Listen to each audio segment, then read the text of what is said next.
kini kami sudah terhubung juga dengan Gubernur Banten, ada Bapak Wahidin Halim. Selamat malam Pak Wahidin.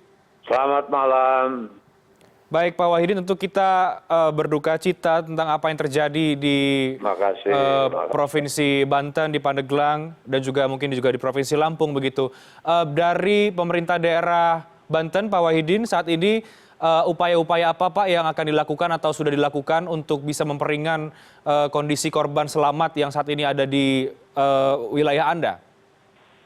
Ya, sesuai dengan protap dan prosedurnya, yang pertama yang kita lakukan adalah melakukan pencarian terhadap korban. Dan masih kita lakukan sampai 7 hari ke depan.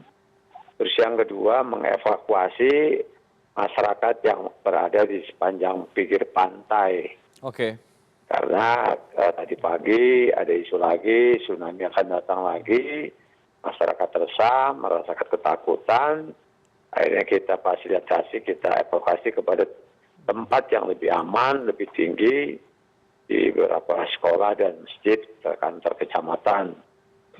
Terus yang kedua, yang luka-luka berat, kita bawa ke rumah sakit. Pertama adalah rumah sakit terdekat, setelah itu kita puskesmas, lalu kita rujuk pada rumah sakit rujukan.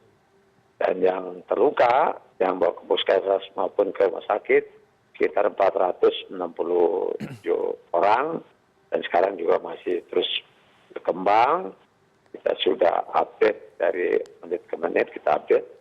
Begitu juga yang meninggal tercatat sampai tadi sore 108 orang.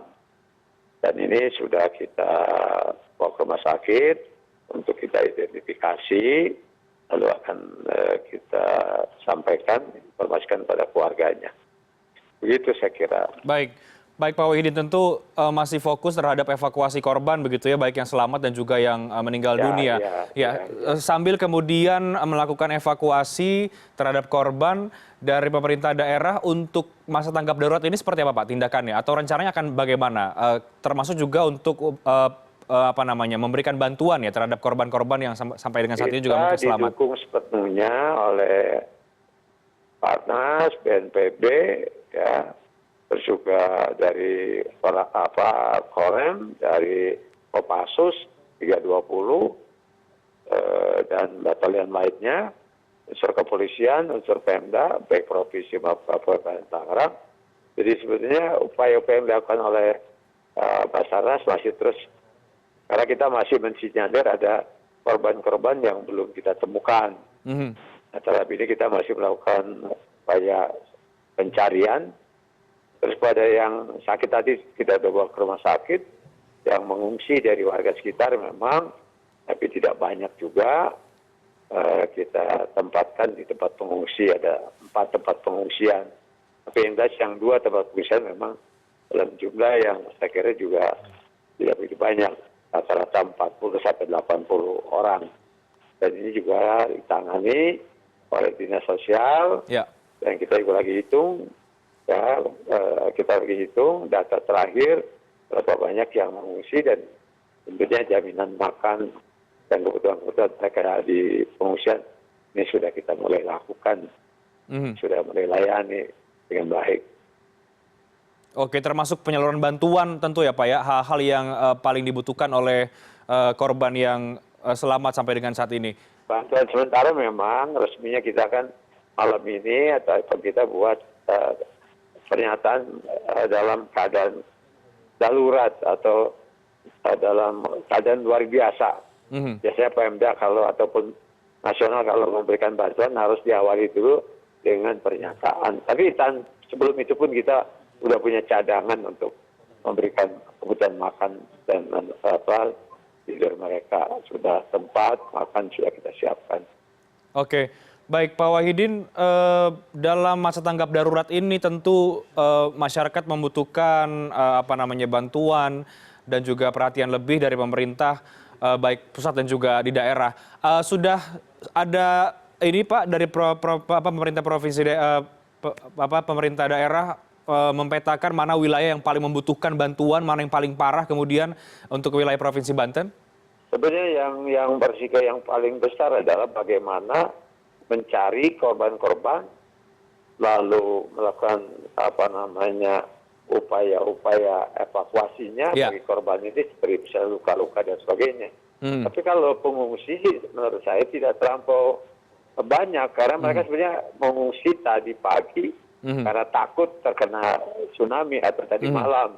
Mereka lari ke bukit, mereka lari ke atas yang lebih tinggi dan hal itu ditampung di kecamatan dan saya melihat juga tidak mereka pulang pergi juga. Oke. Karena tadi dalam keadaan aman mereka pulang dulu ke rumah, terus dalam keadaan tertentu mereka balik lagi, sehingga tadi saya panggil BMKG minta kepastian. Oke. Dan sampai dengan hoak-hoak ini, hoak artinya berita-berita ada tsunami, mereka lari lagi. Iya, iya. Makanya BMKG saya minta penegasan, apakah ada tsunami. Kan ini fenomena nih, tsunami di malam tidak diawali dengan gempa dulu kan, nggak ada gempa yang besar, ada berskala di atas 6 Richter dan sebagainya. Ini kan menjadi pertanyaan kita, apa karena pengaruh Gunung Krakatau yang mulai aktif, atau memang ada tsunami? Gitu. Ini tapi kita tidak bisa bantah kalau coba gelombang, rob tidak akan menimbulkan korban pastinya. Gitu. Sudah berkoordinasi Pak dengan BMKG. Apa kemudian jawaban dari BMKG misalnya? Saat ikut rapat tadi, memang masih menghubungkan antara aktivitas Gunung Krakatau dengan terjadinya rob banjir tadi malam misalnya. Tapi statement BMKG tengah malam jam 1 malam saya baca lagi bahwa ada tsunami gitu dan masyarakat yang kemudian tidak menjadi korban yang lolos dari menampakkan diri, mereka menganggap memang ada tsunami karena ketinggian air lautnya sekitar 6-8-9 meter yang menyaksikan betul tinggi sekali ombaknya dan deras, sehingga banyak masyarakat atau warga yang luka-luka, tenggelam dan lain sebagainya. Ya, baik Pak Wahidin, banyak warga yang kemudian luka-luka, pencarian juga masih dilakukan dan juga upaya-upaya penyelamatan bagi korban yang selamat. Adakah informasi Pak mungkin dari pemerintah daerah kekurangan tenaga medis mungkin atau obat-obatan atau dan lain sebagainya? Obat masih kita nyatakan cukup, terus juga tenaga medis cukup, ambulan juga cukup, yang memang tapi juga tadi ada bantuan dari BRI, Pertamina untuk nambah obat-obat. Saya kira sampai hari ini, sore ini, kalau saya tadi keliling, saya meyakini bahwa kebutuhan itu masih bisa ditanggulangi oleh pemerintah provinsi, pemerintah Kabupaten Serang dan Pandeglang, serta pemerintah pusat dalam hal ini.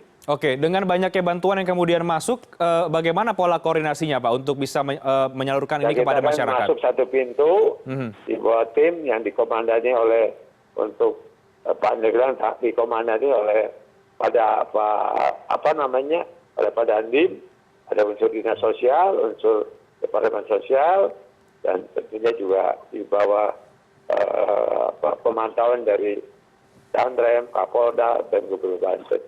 Oke, informasi mungkin dari stakeholder pemerintah daerah Provinsi Banten, Pak Wahidin, kondisi warga, masyarakat yang terkena dampak dari tsunami ini seperti apa saat ini? Mereka sehat-sehat saja. Tapi kita juga buka 24 jam puskesmas, ya kalau merasa sakit diantar ke puskesmas. Tapi saya lihat mereka cuma tadi shock saja, shock tadi malam dan shock tadi pagi karena khawatir masih ada tsunami. Ya sebenarnya mereka kalau bisa pulang ke rumahnya, karena mereka sebenarnya agak sedikit resah atau shock karena ada informasi-informasi. Tadi siang kan sebentar air banjir, tsunami akan datang gitu. Ini memang perlu sosialisasi lebih lanjut. Jadi pencarian masih sampai 7 hari ke depan begitu ya Pak Wahidin? Ya, karena tadi saya ada warga yang melaporkan bahwa orang tuanya sampai sekarang belum ketemu. Oke. Tapi memang di wilayah selatan ini kan sporadis nih. Pantai Banten aja kan sekitar 567 kilo ya. Dan semua di pesisir itu memang dihantam. Nah, ada beberapa titik yang memang belum efektif juga kita menjangkau ke sana. Di daerah sumur yang kalau dari Carita saja membutuhkan waktu 5 jam, 6 jam.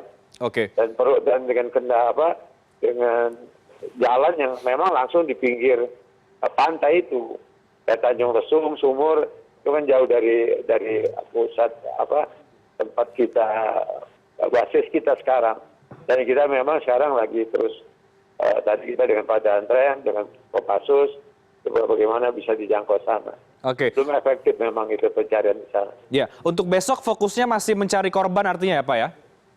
Ya kan tadi udah yang luka-luka itu diobati, yang udah korban yang meninggal perlu identifikasi karena banyak pertanyaan dari warga yang dari mana-mana. Kan kebanyakan yang meninggal dari luar Banten ya kan? Iya. Dari Bekasi, Depok dan sebagainya. Sekarang kita minta lagi diidentifikasi biar nama-namanya diumumkan dari mana asalnya, keluarga sahabat dan sebagainya. Sementara yang belum ketemu memang kita masih dengan Basarnas dan tim lainnya tetap melakukan pencarian. Baik. Kita masih ada yang belum ketemu gitu. Baik, Pak Wahidin, terakhir apa imbauan Bapak sebagai Gubernur Banten kepada masyarakat Banten khususnya untuk mereka yang tinggal di daerah-daerah mungkin di bibir pantai, apa imbauan dari Pak Wahidin Halim? Bahkan dari BMKG kan ini masih, yang pertama hujan cukup lebat, masih hujan terus di Banten. Yang kedua gelombang masih terus sampai dengan Januari, berikan informasi dari BMKG. Dan kita juga hindari pantai lah, minta hindari pantai, terus yang di pantai sendiri mungkin juga terkait.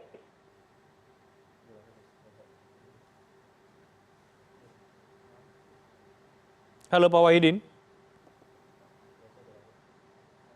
Baik, tampak menghindari daerah-daerah yang atau piknik yang berada di sekitar pantai itu. Oke. Mungkin juga untuk masyarakat agar tidak panik begitu ya Pak ketika mendengar informasi-informasi yang belum cukup akurat begitu sehingga menyebabkan ketakutan dan lain sebagainya.